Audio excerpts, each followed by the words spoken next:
श्री कृष्ण की पत्नियों की मृत्यु कैसे हुई। पौराणिक कथाओं के अनुसार मौसूल युद्ध के कारण जब श्री कृष्ण के कुल के अधिकांश लोग मारे गए तो श्री कृष्ण ने प्रभास क्षेत्र में एक वृक्ष के नीचे विश्राम किया। वहीं पर उनको एक भील ने भूलवश तीर मार दिया जो कि उनके पैरों में जाकर लगा। इसी को बहाना बनाकर श्री कृष्ण ने देह को त्याग दिया। इसके बाद बलराम भी जाकर समाधि ले लेते हैं। जब अर्जुन के पास यह समाचार पहुंचता है तो वे द्वारिका पहुंचते हैं। उनके द्वारिका पहुंचने पर भगवान श्री कृष्ण की सभी पत्नियों सहित कई यदुवंशी महिलाएं बिलख बिलख कर रोने लगती हैं। पति और पुत्रों से हीन हुई इन स्त्रियों के आर्तनाद को सुनकर अर्जुन भी रोने लगते हैं। उनसे उन स्त्रियों की ओर देखा नहीं जाता है। उनकी आंखों से लगातार अश्रुधारा बहने लगती है। यदुवंश की सभी स्त्रियां अर्जुन को घेरकर इस आस में बैठ जाती हैं कि अब हमारे बारे में कोई तो निर्णय लेने वाला आया। पुरुषों में यदि कोई बचा था तो कृष्ण के पर पौत्र वज्रनाभ और भगवान श्री कृष्ण के पिता वसुदेव। कुछ स्त्रियां गर्भवती थी। श्री कृष्ण की पत्नियों से मिलने के बाद अर्जुन अपने मामा वसुदेव से मिलने बड़ी हिम्मत करके उनके महल जाते हैं। श्री कृष्ण के पिता वसुदेव अर्जुन को देखते ही रोने लगते हैं और उन्हें अपने गले लगा लेते हैं। कुछ समय बाद वे अर्जुन को यादवों की आपसी लड़ाई का सारा किस्सा सुनाते हैं और बाद में श्री कृष्ण एवं बलराम के परम धाम चले जाने के बारे में कहते हैं। वसुदेव यह भी कहते हैं कि श्री कृष्ण कह गए थे कि तुम आओगे और तुम ही अब इन स्त्रियों के बारे में निर्णय लोगे। तुम्हारे यहाँ से चले जाने के बाद इस द्वारिका नगरी को समुद्र डुबा देगा। कुछ समय रुककर वसुदेव कहते हैं कि मेरा भी अंतिम समय आ गया है और तुम ही मेरा अंतिम संस्कार करोगे। अर्जुन वसुदेव की बात सुनकर मन ही मन बहुत दुखी होते हैं। तब वे वृष्णि वंश के सभी मंत्रियों से मिलते हैं और वे इस वंश के सभी स्त्री बालक और बूढ़ों को यहाँ से इंद्रप्रस्थ ले जाने के लिए इंतजाम करने को कहते हैं। उस दिन अर्जुन रात को द्वारिका में ही रुकते हैं। सुबह समाचार मिलता है कि वसुदेव ने अपनी देह छोड़ दी। यह समाचार सुनकर द्वारिका में फिर से महिलाएं रोने बिलखने लगती हैं। तब अर्जुन अपने मामा वसुदेव के अंतिम संस्कार की तैयारी कर उन्हें नगर से दूर एक स्थान ले जाते हैं। उस समय हजारों की संख्या में द्वारिकावासी भी उनके साथ होते हैं। पीछे पीछे वसुदेव की पत्नियां भी चल रही थीं। उनकी 4 पत्नियां थीं, देवकी, भद्रा, रोहिणी और मदिरा। जब चिता में आग लगा दी गई तो वे सभी पत्नियां भी उस चिता पर जा बैठी। यह भयानक दृश्य देख अर्जुन का दिल फट जाता है। इसके बाद अर्जुन उस स्थान पर गए जहां यदुवंशी आपस में लड़कर मारे गए थे। वहां कई संख्या में वीरों के शव पड़े थे। अर्जुन ने सभी का अंत्येष्टि कर्म किया और 7वें दिन प्रेत विधि कर्म करके अर्जुन सभी द्वारिका वासियों के साथ वहां से निकल पड़े। उनके साथ ऊंट, घोड़े, खच्चर, बैल, रथ आदि पर सवार द्वारिका वासियों के साथ ही भगवान श्री कृष्ण की 8 पत्नियां भी थीं। साथ में श्री कृष्ण का परपौत्र वज्रनाभ भी था। कहते हैं कि यह लाखों लोगों का लश्कर था। अर्जुन के द्वारिका से निकलते ही नगरी समुद्र में डूब जाती है। इस अद्भुत दृश्य को द्वारिकावासी अपनी आंखों से देखकर आश्चर्यचकित हो जाते हैं। उस समय वे सभी बस यही सोचते हैं कि देव की लीला अद्भुत है। यह समुद्र तब तक रुका था जब तक कि हम सभी द्वारका के बाहर नहीं निकल जाते। रास्ते में भयानक जंगल आदि को पार करते हुए वे पंचनंद देश में पड़ाव डालते हैं। वहां रहने वाले लुटेरों को जब यह खबर मिलती है कि अर्जुन अकेले ही इतने बड़े जन समुदाय को लेकर इंद्रप्रस्थ जा रहे हैं तो वे धन के लालच में वहां धावा बोल देते हैं। अर्जुन चीख कर लुटेरों को चेतावनी देते हैं लेकिन लुटेरों पर उनकी चीख का कोई असर नहीं होता है और वे लूटपाट करने लगते हैं। वे सिर्फ स्वर्ण आदि ही नहीं लूटते बल्कि सुंदर और जवान महिलाओं को भी लूटते हैं। चारों ओर हाहाकार मच जाता है। ऐसे में अर्जुन अपने दिव्यास्त्रों का प्रयोग करने के लिए स्मरण करते हैं लेकिन उनकी स्मरण शक्ति लुप्त हो जाती है। कुछ ही देर में उनके तरकश के सभी बाण भी समाप्त हो जाते हैं। तब अर्जुन बिना शस्त्र से ही लुटेरों से युद्ध करने लगते हैं, लेकिन देखते ही देखते लुटेरे बहुत सा धन और स्त्रियों को लेकर भाग जाते हैं। खुद को असहाय पाकर अर्जुन को बहुत दुख होता है। वे समझ नहीं पाते कि क्यों और कैसे मेरी अस्त्र विद्या लुप्त हो गई। जैसे तैसे अर्जुन यदुवंश की बची हुई स्त्रियों व बच्चों को लेकर इंद्रप्रस्थ पहुंचते हैं। यहाँ आकर अर्जुन भगवान श्री कृष्ण के पर पौत्र बूढ़ों बालकों व अन्य स्त्रियों को अर्जुन इंद्रप्रस्थ में रहने के लिए कहते हैं। इसके बाद वज्र के बहुत रोकने पर भी अक्रूर जी की स्त्रियां वन में तपस्या करने के लिए चली जाती हैं। भगवान श्री कृष्ण की 8 पत्नियां थीं, जिसमें से रुक्मणी और जामवंती अग्नि में प्रवेश कर जाती हैं। सत्यभामा तथा अन्य देवियां तपस्या का निश्चय करके वन में चली जाती हैं। गांधारी, शैव्या, हेमवती आदि का अग्नि में प्रवेश करने का उल्लेख मिलता है। श्री कृष्ण की पत्नियां सत्यभामा, जामवंती, रुक्मणी, कालिंदी, मित्रविंदा, सत्या, भद्रा और लक्ष्मणा थी। वीडियो अगर पसंद आया हो तो वीडियो को लाइक और चैनल को सब्सक्राइब करें। श्री कृष्ण कहते हैं, होने को टाला नहीं जा सकता। नेक कर्म और ईश्वर के। अभिमन्यु के पुत्र राजा परीक्षित थे। राजा परीक्षित के बाद उनके लड़के जन्मेजय राजा बने। एक दिन जन्मेजय वेद व्यास जी के पास बैठे थे। बातों ही बातों में जन्मेजय ने कुछ नाराजगी से वेद व्यास जी से कहा कि जहां आप समर्थ थे, भगवान श्री कृष्ण कहते हैं, भीष्म पितामह, गुरु द्रोणाचार्य, कुल गुरु कृपाचार्य जी, धर्मराज, युधिष्ठिर जैसे महान लोग उपस्थित थे, फिर भी आप महाभारत के युद्ध को होने से नहीं रोक पाए और देखते ही देखते अपार जन धन की हानि हो गई।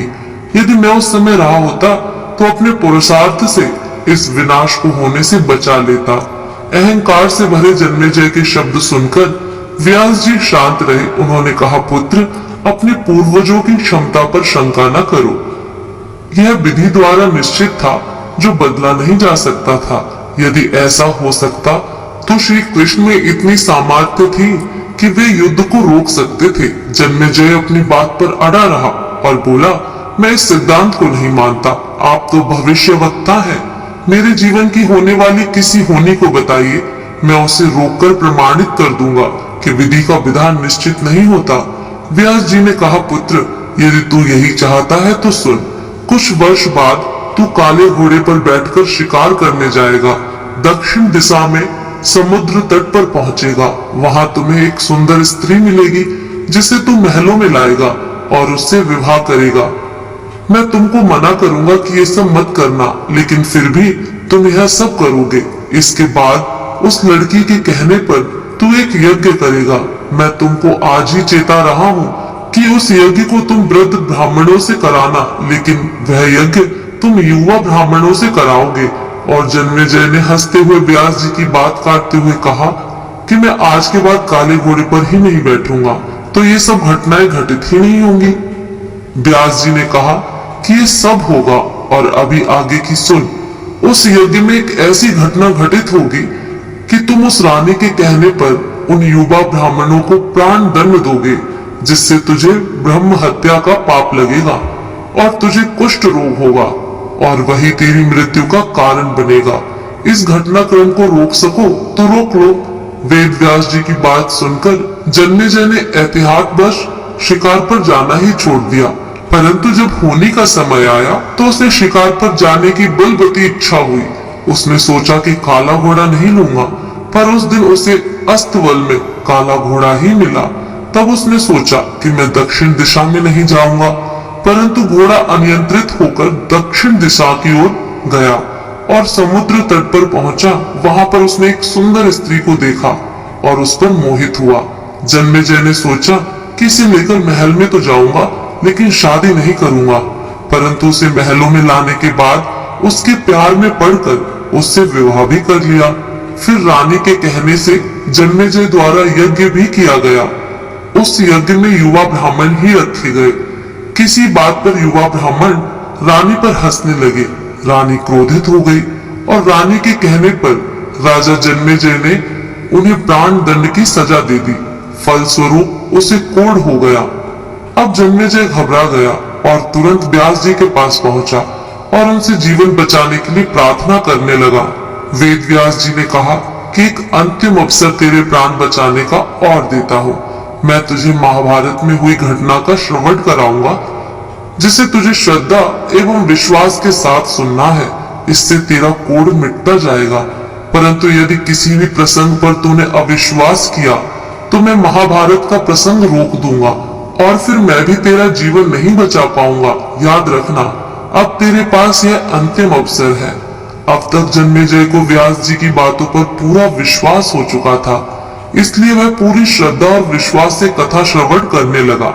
व्यास जी ने कथा आरंभ की और जब भीम के बल के वे प्रसंग सुनाए जिसमें भीम ने हाथियों को सूंड से पकड़कर उन्हें अंतरिक्ष में उछाला, वे हाथी आज भी अंतरिक्ष में घूम रहे हैं, तब जन्मेजय अपने आप को रोक नहीं पाया और बोल उठा कि ये कैसे संभव हो सकता है, मैं नहीं मानता।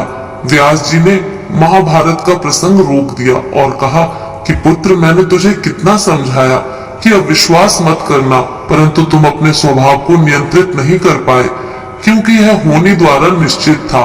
फिर व्यास जी ने अपनी मंत्र शक्ति से आह्वान किया और वे हाथी पृथ्वी के आकर्षण शक्ति में आकर नीचे गिरने लगे। तब व्यास जी ने कहा, यह मेरी बात का प्रमाण है। जितनी मात्रा में जन्मेजय ने श्रद्धा विश्वास से कथा श्रवण की, उतनी मात्रा में वह उस कुष्ठ रोग से मुक्त हुआ। परंतु एक बिंदु रह गया और वही उसकी मृत्यु का कारण बना। पहले बनती हैं तकदीरें, फिर बनते हैं शरीर। कर्म हमारे हाथ में है, लेकिन उसका फल हमारे हाथों में नहीं है। गीता के 11वें अध्याय के 33वें श्लोक में श्री कृष्ण अर्जुन से कहते हैं, उठ खड़ा हो और अपने कार्य द्वारा यश प्राप्त कर। यह सब तो मेरे द्वारा पहले ही मारे जा चुके हैं, तू तो केवल निमित्त बना है।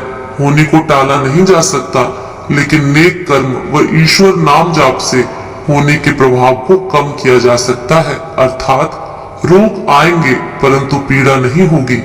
जय श्री कृष्णा। कृष्ण ज्ञान। एक औरत रोटी बनाते समय ओम भगवते वासुदेवाय नमः का जाप कर रही थी। अलग से पूजा का समय कहाँ निकाल पाती थी बेचारी। तो बस काम करते करते ही एकाएक धड़ाम से जोरों की आवाज हुई और साथ में दर्दनाक चीख। कलेजा धक से रह गया। जब आंगन में दौड़कर झांकी तो 8 साल का चुन्नू चित्त पड़ा था, खून से लथपथ। मन हुआ दहाड़ मारकर रोए, परंतु घर में उसके अलावा कोई था नहीं। रोकर भी किसे बुलाती। फिर चुन्नू को संभालना भी तो था। दौड़कर नीचे गई तो देखा चुन्नू आधी बेहोशी में माँ की रट लगाए हुए है। अंदर की ममता ने आंखों से निकलकर अपनी मौजूदगी का एहसास करवाया। फिर 10 दिन पहले करवाए अपेंडिक्स के ऑपरेशन के बावजूद न जाने कहां से इतनी शक्ति आ गई कि चुन्नू को गोद में उठाकर पड़ोस के नर्सिंग होम की ओर दौड़ी। रास्ते भर भगवान को जी भरकर कोसती रही, बड़बड़ाती रही, हे कन्हैया, क्या बिगाड़ा था मैंने तुम्हारा, जो मेरे ही बच्चों को, जो मेरे ही बच्चे को। खैर डॉक्टर साहब मिल गए और समय पर इलाज होने पर चुन्नू बिल्कुल ठीक हो गया। चोटें गहरी नहीं थी, ऊपरी थी, तो कोई खास परेशानी नहीं हुई। रात को घर पर जब सब टीवी देख रहे थे तब उस औरत का मन बेचैन था, भगवान से विरक्त होने लगी थी। एक माँ की ममता प्रभु सत्ता चुनौती दे रही थी। उसके दिमाग में दिन की सारी घटना चलचित्र की तरह चलने लगी। कैसे चुन्नू आंगन में गिरा कि एकाएक उसकी आत्मा सिहर उठी। कल ही तो पुराने चप्पाकल का पाइप का टुकड़ा आंगन से हटवाया है, ठीक उसी जगह था जहां चिंटू गिरा पड़ा था। अगर कल मिस्त्री ना आया होता तो उसका हाथ अब अपने पेट की तरफ गया, जहां टांके अभी हरे ही थे ऑपरेशन के। आश्चर्य हुआ कि उसने 20-22 किलो के चुन्नू को उठाया कैसे। कैसे वो आधा किलोमीटर तक दौड़ती चली गई। फूल सा हल्का लग रहा था चुन्नू। वैसे तो वो कपड़ों की बाल्टी तक छत पर नहीं ले जा पाती। फिर उसे ख्याल आया कि डॉक्टर साहब तो 2 बजे तक ही रहते हैं, और जब वो पहुंची तो 3:30 बज रहे थे। उसके जाते ही तुरंत इलाज हुआ, मानो किसी ने उन्हें रोक रखा था। उसका सर प्रभु चरणों में श्रद्धा से झुक गया। अब वो सारा खेल समझ चुकी थी। मन ही मन प्रभु से अपने शब्दों के लिए क्षमा मांगी। तभी टीवी पर ध्यान गया तो प्रवचन आ रहा। प्रभु कहते हैं, मैं तुम्हारे आने वाले संकट रोक नहीं सकता, लेकिन तुम्हें इतनी शक्ति दे सकता हूँ कि तुम आसानी से उन्हें पार कर सको। तुम्हारी राह आसान कर सकता हूँ, बस धर्म के मार्ग पर चलते रहो। उस औरत ने घर के मंदिर में झांक कर देखा। कन्हैया मुस्कुरा रहे थे। हम बहुत बार संकट समय या खुशी के पल में ईश्वर की कृपा तत्क्षण समझ नहीं पाते, पर बाद में ये एहसास हो ही जाता है कि ये सिर्फ ईश्वर की ही कृपा थी। ऐसे वक्त श्रद्धा, आस्था और धैर्य बनाए रखें। आपने भी कृष्ण कृपा महसूस की हो तो जय श्री कृष्ण कमेंट कीजिए। वीडियो पसंद आई हो तो जरूर अपने मित्रों, परिवार से शेयर कीजिए।